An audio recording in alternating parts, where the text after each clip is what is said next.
देखिए, आज हम जो है आपके साथ जो टॉपिक डिस्कस कर रहे हैं, वो भारतीय संविधान एवं राज्य व्यवस्था का अधीनस्थ न्यायालय या सबॉर्डिनेट कोर्ट के बेस पर ही आज क्वेश्चन आधारित हैं।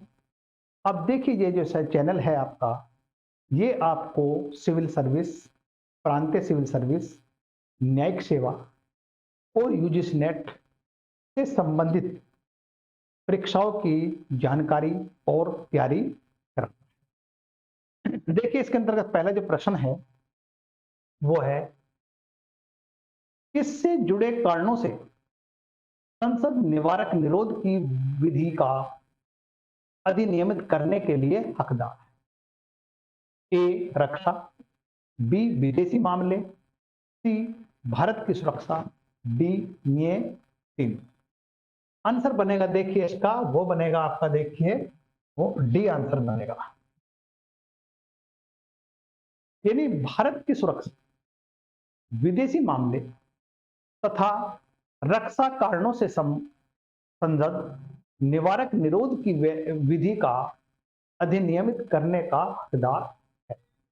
यानी मतलब यह है, भारत की सुरक्षा, विदेशी मामले तथा रक्षा कारणों से संसद और निवारक निरोध की विधि का अधिनियमित करने का या करने के लिए हकदार है। अब देखिए आंसर बना इसका डी। नेक्स्ट, लोकहित मुकदमा किससे संबंधित किया जा सकता है? यानी पीआईएल, पब्लिक इंटरेस्ट लिटिगेशन। यह बताना है, ए न्यायिक पुनर्वलोकन, बी न्यायिक सक्रियवाद, सी न्यायिक हस्तक्षेप, डी न्यायिक पुनीता। देखिए आंसर बनेगा इसमें, यह बनेगा आपका न्यायिक सक्रियवाद, यानी कि जुडिशियल एक्टिविज्म। आंसर बना इसका बी। अब देखिए, लोकहित मुकदमा न्यायिक सक्रियतावाद का एक महत्वपूर्ण उदाहरण है। जनहित याचिका के माध्यम से पीड़ित व्यक्ति के बदले अन्य व्यक्ति या संगठन पीड़ित व्यक्ति की तरफ से उपचार मांग सकता है या मांग सकते हैं। इसमें न्यायालय स्वतः संज्ञान लेकर न्यायिक प्रक्रिया शुरू कर सकता है। हाल ही में कार्यपालिका और विधायिका के द्वारा किए जाने वाले कार्यों में शिथिलता तथा विफल रहने पर न्यायपालिका ने सक्रिय रूप से पीआईएल के माध्यम से उस खाली स्थान को भरने का प्रयास किया है, जिससे गरीब, पीड़ित, शोषित के साथ न्याय हो सके। आंसर बना बी। नेक्स्ट, लोक अदालत के संदर्भ में निम्नलिखित कथनों पर विचार कीजिए। अब जो है नंबर एक लोक अदालत द्वारा किया गया अधिनिर्णय सिविल न्यायालय के आदेश या डिक्री मान लिया जाता है और इसके विरुद्ध किसी न्यायालय में अपील नहीं होती है। देखिए इसमें जो है, दो, विवाह संबंधी पारिवारिक विवाद लोक अदालत में सम्मिलित नहीं होते हैं। देखिए इसमें आंसर देखिए बनेगा आपका ए, यानी केवल एक सही है। आंसर बना ए। अब देखिए जो है, अगर हम बात करते हैं इसकी जो है, अब इसके अंतर्गत देखिए आप जो है, लोक अदालत को कानूनी सेवा प्राधिकरण अधिनियम 1987 के अंतर्गत कानूनी दर्जा दिया गया था। कब दिया गया था? यानी कि जो है, लोक अदालत को कानूनी सेवा प्राधिकरण अधिनियम 1987 में के अंतर्गत कानूनी दर्जा दिया गया और इसके तहत ही लोक अदालत के द्वारा किए गए फैसलों को ही, यानी किए गए फैसले को वही मान्यता प्राप्त है जो किसी दीवानी कोर्ट के फैसले का होता है। वह अंतिम और सभी पक्षों पर बाध्यकारी होता है और उसके खिलाफ कोई अपील नहीं की जा सकती है। वैवाहिक पारिवारिक मामलों लोक अदालत में सम्मिलित होते हैं। तो आंसर बना हमारा ए। नेक्स्ट, निम्नलिखित में से कौन सी सत्ता अधिकारी की लोक अदालतों का अभियोजन नहीं करती है? पंचायत समितियां, तालुका विधिक सेवा समिति, जिला प्राधिकारी, उच्च न्यायालय विधि सेवा समिति। देखिए आंसर बनेगा इसका ए पंचायत समिति। अब देखिए लोक अदालत भारत के विवादों के निपटारे की एक वैकल्पिक व्यवस्था है। लोक अदालत को कानूनी बनाने के लिए भारत सरकार द्वारा विधिक सेवा प्राधिकार अधिनियम 1987 में पारित किया गया, जो नवंबर 1995 में लागू हुआ था। अस्थायी लोक अदालत का आयोजन तहसील स्तर पर, जिला स्तर पर, राज्य स्तर पर एवं उच्च न्यायालय स्तर पर, सर्वोच्च न्यायालय स्तर पर किया जाता है। अतः इससे स्पष्ट होता है कि पंचायत समितियां लोक अदालत का आयोजन नहीं कर सकती है, बाकी सब जो है ये कर सकते हैं। तालुका विधिक समिति, जिला समिति, उच्च न्यायालय। आंसर बना हमारा ए। नेक्स्ट, निम्नलिखित में से कौन सा एक अर्ध न्यायिक प्राधिकरण है? एक अर्ध न्यायिक प्राधिकरण है यानी क्वासी जुडिशियल ट्रिब्यूनल।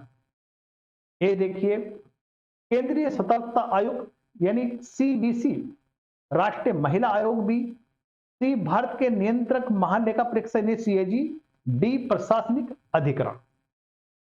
देखिए आंसर बनेगा इसका डी प्रशासनिक अधिकरण यानी कि जो है एडमिनिस्ट्रेटिव ट्रिब्यूनल। अब देखिए मतलब जो है मूल संविधान की अगर हम बात करते हैं, मूल संविधान में प्रशासनिक अधिकरण के संबंध में कोई प्रावधान नहीं था, लेकिन 42वें संविधान संशोधन के अंतर्गत या 42वें संविधान संशोधन अधिनियम 1976 के द्वारा संविधान के भाग 14 के और अनुच्छेद 323 और 323 है जोड़कर प्रशासनिक अधिकरण के गठन और उसकी अधिकारिता के संबंध में प्रावधान किया गया है। तो आंसर बना डी। नेक्स्ट, केंद्रीय प्रशासनिक अधिकरणों के निर्णय को भारत के सर्वोच्च न्यायालय में चुनौती दी जा सकती है, अनुच्छेद 20। देखिए इसमें आंसर बनेगा आपका अनुच्छेद 323 ए, 323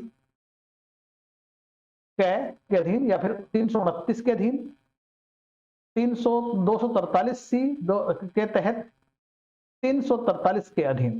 देखिए आंसर बनेगा इसका 323 ए के अधीन। आंसर बना हमारा ए। अब देखिए इसमें जो है केंद्रीय प्रशासनिक अधिकरण के निर्णय को अनुच्छेद 323 ए सब कॉलम डी के अधीन भारत के सर्वोच्च न्यायालय में चुनौती दी जा सकती है। आंसर बना हमारा ए। नेक्स्ट, निम्नलिखित कथनों पर विचार कीजिए आप जो है। ए, केंद्रीय प्रशासनिक अधिकरण कैट लाल बहादुर शास्त्री के प्रधानमंत्री रहने काल में गठित हुआ। 2, कैट के सदस्य न्यायिक और प्रशासनिक दोनों क्षेत्र से लिए जाते हैं। देखिए इसमें आंसर बनेगा आपका यानी कि बी। इसका आंसर बनेगा बी, सिर्फ 2 ओनली जी, यानी आंसर बना इसका बी।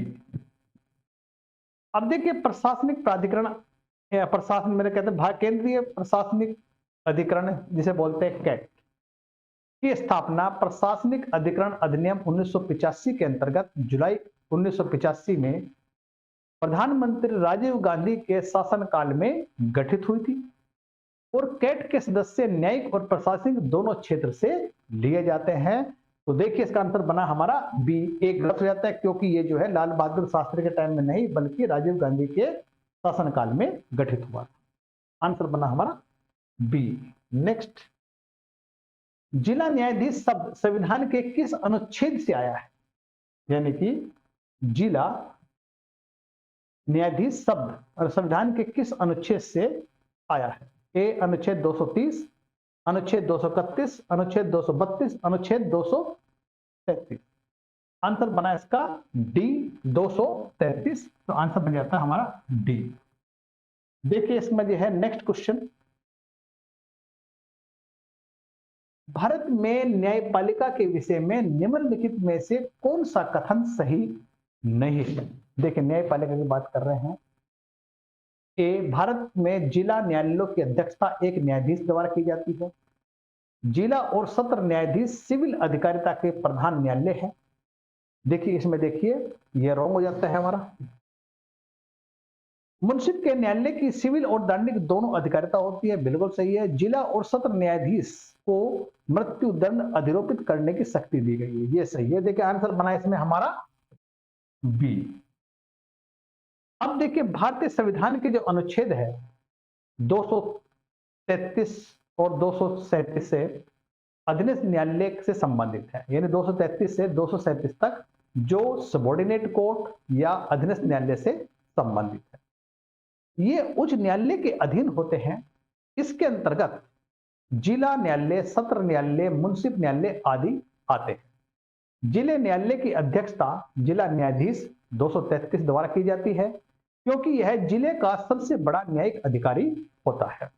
इसे सिविल और आपराधिक मामलों में मूल और अपीलीय क्षेत्र अधिकार प्राप्त होते हैं। जिला न्यायाधीश सत्र न्यायाधीश भी होता है, क्योंकि वह दीवानी मामले की सुनवाई करता है तो उसे जिला न्यायाधीश, और जब वह फौजदारी मामलों की सुनवाई करता है तो उसे सत्र न्यायाधीश कहा जाता है। जिला न्यायाधीश के पास न्यायिक एवं प्रशासनिक दोनों प्रकार की शक्तियां होती हैं। ये सिविल अधिकारिता का प्रधान न्यायालय नहीं है, और क्योंकि इसके निर्णय के विरुद्ध उच्च न्यायालय में अपील की जा सकती है। जिला और सत्र न्यायाधीश किसी को मृत्यु दंड देने के अधिकार रखते हैं, किंतु उसके द्वारा दिए गए मृत्यु दंड पर तभी अमल किया जा सकता है जब वह राज्य का उच्च न्यायालय द्वारा अनुमोदन या उच्च न्यायालय द्वारा अनुमोदन कर दिया जाता है। मुंसिफ न्यायालय सबसे निचले स्तर का न्यायालय है। इसे सिविल और दंडिक दोनों तरह के मामलों की अधिकारिता प्राप्त। देखिए आंसर बना हमारा बी। नेक्स्ट, प्रशासनिक न्यायाधिकरणों के बारे में निम्नलिखित कौन सा कथन सही नहीं है? अब नहीं बताना, इसमें जो है ए, संसद विधि द्वारा एवं संघ राज्य दोनों स्तर पर प्रशासनिक न्यायाधिकरणों का गठन कर सकती है, सही है। बी, लोक सेवाओं के लिए नियुक्त किए गए व्यक्तियों की सेवा शर्तों से संबंधित शिकायतों और विवादों की जांच पड़ताल न्यायाधिकरण कर सकता है। देखिए इसका सही है। संसद के कानून द्वारा स्थापित न्यायाधिकरण अपील करने का विशेष इजाजत देने के लिए सभी न्यायालयों के क्षेत्र अधिकार को अपवर्जित करती है, ये रॉन्ग हो जाता है, ये नहीं। आंसर बना देखिए इसका सी। इसका सी आंसर है। नेक्स्ट क्वेश्चन देखिए आपका जो है वो बनेगा, देखिए आप जो है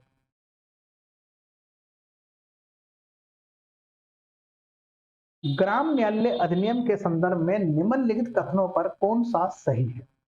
देखिए यहां ग्राम न्यायालय के बारे में बताना है। एक, इस अधिनियम के अनुसार ग्राम न्यायालय केवल सिविल मामलों की सुनवाई कर सकता है, आपराधिक मामलों की नहीं।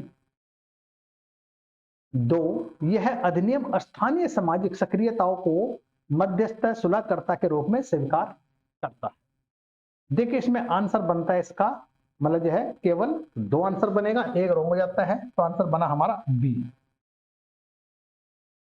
अब देखिए ग्राम न्यायालय अधिनियम 2008 के अनुसार ग्राम न्यायालयों को इस अधिनियम में प्रदान किए गए स्तर तक दीवानी और आपराधिक दोनों प्रकार के क्षेत्राधिकार प्राप्त है। देखिए अधिकांश मतलब यह है, ये जो पहला जो था ये रॉन्ग है।